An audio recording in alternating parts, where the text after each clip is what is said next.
en temas de protección de los derechos humanos de las personas y sobre todo de los niños, niñas y adolescentes, quien también es especialista legal del capital humano y social alternativo, con quien vamos a conversar sobre la protección, valga la redundancia, de los niños, niñas y adolescentes, y sobre todo algo que viene preocupando mucho a la población sobre lo que significa la pornografía infantil y cómo ha podido incrementarse este tipo de delito con el uso de las nuevas tecnologías. Me refiero a la inteligencia artificial.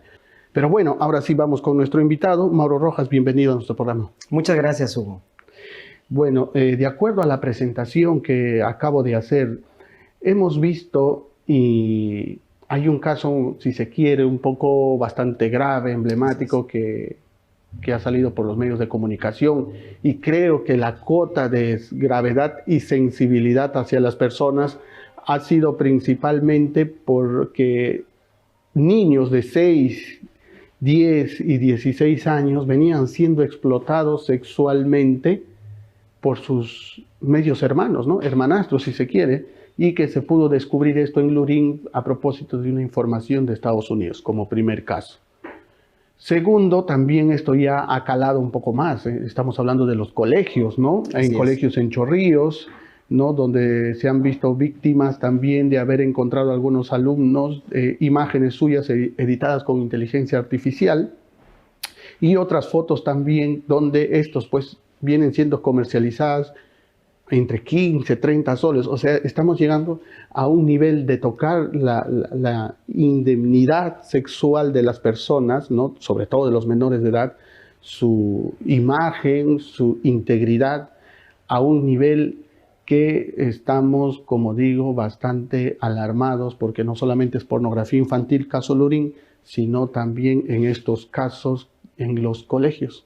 ¿Qué opinión tienes al respecto como especialista en la materia sobre la protección de los derechos humanos de niños, niñas y adolescentes? Así es, Hugo. Definitivamente estamos viendo algo que es bastante preocupante. Vamos a ver que el uso de las tecnologías, medios de información digital, digamos, se está incrementando. De hecho, camino por aquí, escuchaba que en el 2019, por ejemplo, solo se usaba menos del 5% las billeteras digitales. Sin embargo, hoy, al 2023, pasamos el 50%. Cosas tan cotidianas como estas nos permiten saber que la gente empieza a usar con mayor frecuencia los medios digitales. Lamentablemente, para el tema de la comisión de delitos como el de la pornografía infantil, que está regulada en nuestro país en el artículo 129M del Código Penal, también vamos a ver un incremento. Este caso, me refiero al segundo que has mencionado, es quizás un caso por ahora no tan conocido, tan frecuente, pero lo que nos dicen las estadísticas por el uso del Internet, por ejemplo, es que se va a ver con mayor frecuencia, y es por eso que creo que es importante poder dedicarle un tiempo a analizar este tipo de situaciones. Claro, ahora tenemos que en el Parlamento, en concreto la congresista Sigrid Bazán, ha presentado un proyecto de ley, el número 5866-2023, que justamente pretende modificar este artículo 129M que bien has indicado, como para de alguna manera incluir esta utilización de las nuevas tecnologías, ¿no? Se entiende también pues la inteligencia artificial como una modalidad más de poder cometer y que se pueda sancionar el delito de pornografía infantil, ¿no? Entonces, respecto a esa modificación, tú que has podido un poco revisar y analizar este artículo 129 y la modificación que pretende hacer la congresista Sigrid Bazán, ¿te parece correcto? ¿Está bien? ¿Necesita esa modificación? Con esto, la siguiente pregunta que te hago es, ¿realmente se va a poder combatir de una manera más eficaz y eficiente la comisión del delito de pornografía infantil?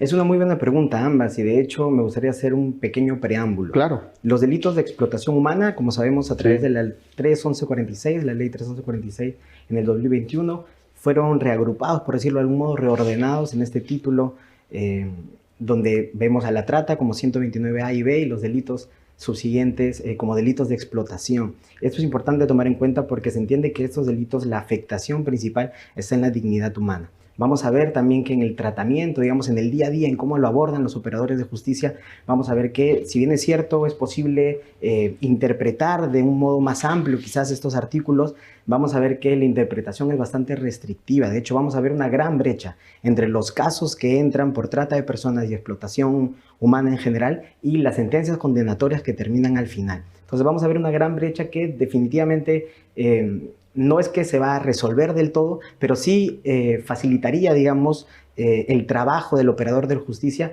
con medidas como esta. Entonces, quizás un poco para alumbrar la diferencia entre lo que se tiene ahora y la propuesta, es que en esta propuesta del proyecto de ley se señala que los verbos rectores, digamos, no cambian, es el que posee, promueve, fabrica, distribuye, exhibe, ofrece, comercializa, publicita, publica, importa o exporta cualquier medio, pero ahí le añaden la característica del contenido, ¿no? Del contenido vejatorio, digamos, vulneratorio, y es que estos contenidos sean estos reales, simulados o generados a partir de cualquier medio tecnológico. Esta última frase es la frase que está proponiendo este proyecto de ley que se puede implementar y, en definitiva, va a facilitar un poco el tema de la interpretación. Vamos a ver ahora que no hay, digamos, una regulación específica sobre los medios digitales o estas imágenes vulneratorias creadas sobre por ejemplo, con inteligencia artificial. Tenemos el uso de la inteligencia artificial en aplicaciones como el deepfake,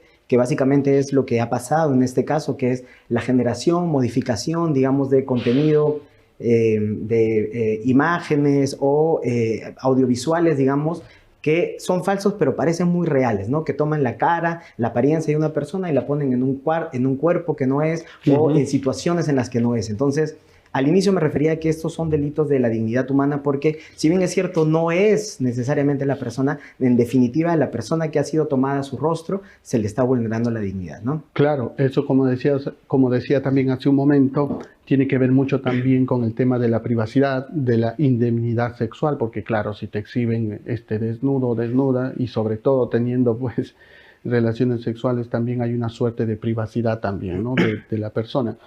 Ahora, como bien tú has narrado, el tema del artículo del 129M del Código Penal que regula la pornografía infantil. Hay algo, a ver, vamos, que rescatar, que tú dices, esto quizás ayude para tener mayor claridad, pero los que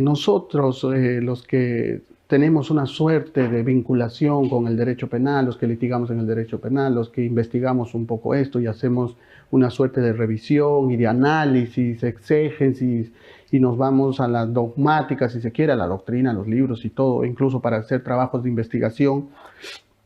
Lo que sabemos es que muchas veces quizás los artículos no necesiten una mayor modificación, sino que con lo que ya uno tiene podría fácilmente el fiscal, con una suerte de fácil interpretación y subsunción los hechos, buscar el verbo rector, como tú bien has señalado, ¿no? Buscar la modalidad y la cláusula que le permite encajar, porque a veces hay ciertas cláusulas abiertas, ¿no? Y que uno puede encajar y en el contexto se aplica, porque también, para que entienda el público, los delitos, las normas tienen una suerte de reglas también de interpretación, ¿no? No solamente tiene que ser muy taxativa, también existe una interpretación teleológica, si se quiere, donde se busca un poco lo que es el espíritu del legislador, una interpretación histórica y todo lo que uno pueda encontrar. ¿A qué me refiero?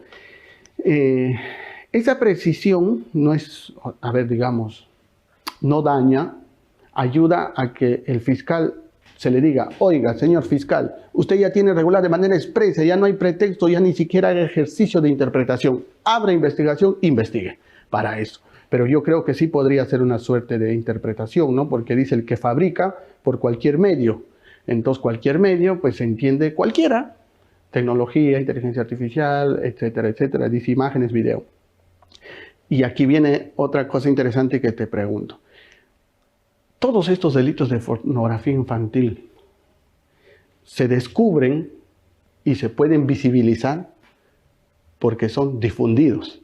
O, en otras palabras, yo creo el material no para guardarlo bajo el colchón, sino para difundirla. Así es. Y este artículo 129, incluso como un agravante, porque suma las penas en mayor medida, hasta 14, no menor de 10 ni mayor de 15 años, cuando dice el material se difunda a través de cualquier tecnología de la información. Entonces, tenemos la fabricación y tenemos la difusión y creo que ahí podría encajar. Pero bueno, es una opinión personal que yo digo, podríamos hacer esa suerte de interpretación.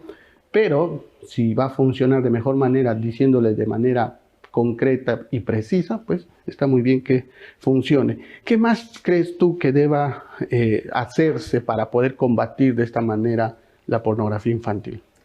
Creo que esa es la pregunta medular en este tema. Recordemos pues que en el país no hay... a lo largo del país, digamos, en todas las regiones del país, los distritos judiciales del país, no existen fiscalías especializadas sobre este tema, ¿no? Creo que esto es importante. Entonces, en definitiva, sí hay una posibilidad de poder interpretar. Creo que también, digamos, lo dejamos, por decirlo de algún modo, a la suerte de la especialización o la formación previa de los operadores de justicia. Entonces, justo ahí también me quería referir, y es que definitivamente creo que ahí estamos coincidiendo en que es un avance, sin embargo, no es lo único que se tiene que hacer. Y aquí vamos a ver que a estas medidas, digamos, que puedan facilitar la interpretación, es necesario añadirles otras medidas, como por ejemplo la especialización, que es justo lo que mencionábamos. No tiene mucho sentido cambiar la norma si es que no vamos a brindar la capacitación necesaria a los operadores que están para aplicarla, para juzgar en base a ella, ¿verdad? También es necesario que a estos mismos operadores se le brinden de herramientas digitales, de dispositivos digitales, para que puedan identificar, por ejemplo, cuándo una imagen es real o cuándo es creada por inteligencia artificial. Eso, ¿no? Dices tú, dotarle a la fiscalía. A las fiscalías, por ejemplo. Y, por ejemplo, en el trabajo que nosotros tenemos como organización de la sociedad civil, hemos visitado distintas fiscalías y hay algunas donde ni siquiera tienen impresora, ni siquiera tienen papeles para poder imprimir. Y entonces, estos delitos que requieren, digamos, de estos medios tecnológicos, es necesario que se le pueda dotar de presupuesto, pero también de estas herramientas. También creo que es importante el tema de la prevención. Todo, por lo menos desde el caso que estamos hablando, es un caso que se enmarca dentro de una comunidad educativa. Y el tema de la prevención es aquí, me parece que es bastante importante. En definitiva, no solamente es importante que se aborden pues las materias regulares, sino que quizás en los espacios de tutoría, por ejemplo, se le pueda dar un espacio también a la prevención, de estos delitos, que se le pueda enseñar a los estudiantes a prevenir estos delitos y evidentemente a que no se cometan dentro de la comunidad educativa. Finalmente, creo que también es importante pensar en nuevas medidas de protección adecuadas. Por ejemplo, Hugo, si es que la afectación es física, digamos, uno puede poner garantías contra su vida, digamos, orden de alejamiento. Sin embargo, cuando la afectación es digital, imaginemos, como bien mencionabas, que este material de abuso sexual, por ejemplo, o este material pornográfico infantil se difunda por medios digitales, por ejemplo, a través de una cuenta de Instagram, es bastante difícil que se pueda parar la difusión, porque se puede bloquear o se puede suspender o cancelar esta cuenta específica, pero se puede reabrir con nuevas cuentas, se pueden utilizar otras plataformas y entonces es necesario acompañar esta medidas que piensen también en una protección adecuada para entornos o la vulneración que se dé en entornos digitales, ¿no? Claro, entonces, a ver, decías unas fiscalías especializadas en pornografía infantil y estamos viendo la pornografía infantil a través de medios tecnológicos, ¿no? Y de la utilización de la tecnología, como en este caso la inteligencia artificial. Actualmente tenemos, y pienso que ahí debería estar o recaer el peso y la responsabilidad y obligación en las fiscalías. Hay actualmente fiscalías especializadas de ciberdelitos, de cibercrimen, ¿no? Así es. Entonces, estas fiscalías se entiende especializadas en ciberdelitos para perseguir la ciberdelincuencia, porque ahora hablamos de ciber, ¿no? Cibersociedad, cibernauta, ciberespacio, ciberfiscalías, ¿no? Especializadas en ciberdelitos. Entonces, creo que por la propia naturaleza, como tú dices, ahí podría recaer a ellos la responsabilidad de poder perseguir de manera más eficaz y eficiente la comisión de estos delitos, ¿no? Y además de eso, lo que sí, ahora sí vamos a coincidir también ya de manera más más completa es en que a estas fiscalías especializadas en ciberdelitos sí se les tendría que dotar, no lo sé actualmente, pero que estoy casi seguro que no, de estas herramientas de la tecnología que tú señalas para poder perseguir de mejor manera, para poder identificar en qué momento, como bien indicas, ¿no? Se ha utilizado, se ha mal utilizado, se ha superpuesto una imagen o no, y de dónde, incluso para identificar desde dónde viene también, que va a ser más complicado, ¿no?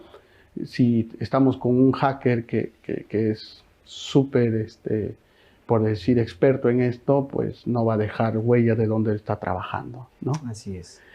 Bueno, regresamos de la pausa comercial para seguir profundizando un poco más y también para ya ir terminando con nuestro primer invitado. Estábamos conversando sobre la pornografía infantil, todo lo que esto significa, ¿no? La propuesta de modificación por parte de la congresista Sigrid Bazán al artículo 129M que regula la pornografía infantil. Pero esto también no es algo exclusivo de nuestro país, ¿no? Mauro, no es exclusivo de nuestro país. Me refiero a que también de alguna manera nosotros respondemos a un instrumento internacional al cual estamos suscritos, que es el Convenio de Budapest, ¿no? Y el Convenio de Budapest, pues que regula los ciberdelitos, ¿no? Señala una serie de características y de recomendaciones que el Perú tiene que tener en cuenta, o bueno, los Estados miembros en general. Entonces, respecto a este Convenio de Budapest y sus recomendaciones, el Perú actualmente en esta materia de pornografía infantil ha cumplido con regular internamente estos delitos de acuerdo, repito, a las exigencias del Convenio de Budapest. Gracias. Sí, mira, en el 2001 está este convenio sobre ciberdelincuencia, conocido como el Convenio de Budapest, y establece ciertas características de lo que para el convenio y para los Estados miembros que lo van a firmar y ratificar, significa la pornografía infantil. Sin embargo, el Perú, al momento de ratificarlo, hace una reserva, digamos, es decir, no acepta dos características de la pornografía infantil. En resumen, lo que va a decir es que para el Estado peruano, la pornografía infantil no incluye dos aspectos. El primero de ellos es imágenes, digamos, fotografías o audiovisuales que tengan a personas mayores de edad haciéndose pasar por menores de edad. Para el Perú eso no es pornografía infantil porque la persona involucrada, digamos, es una persona mayor de edad. Pero hay otra acepción que el Estado niega, digamos, o no reconoce que es pornografía infantil, y son estas imágenes realistas de personas menores de edad con contenido sexual explícito.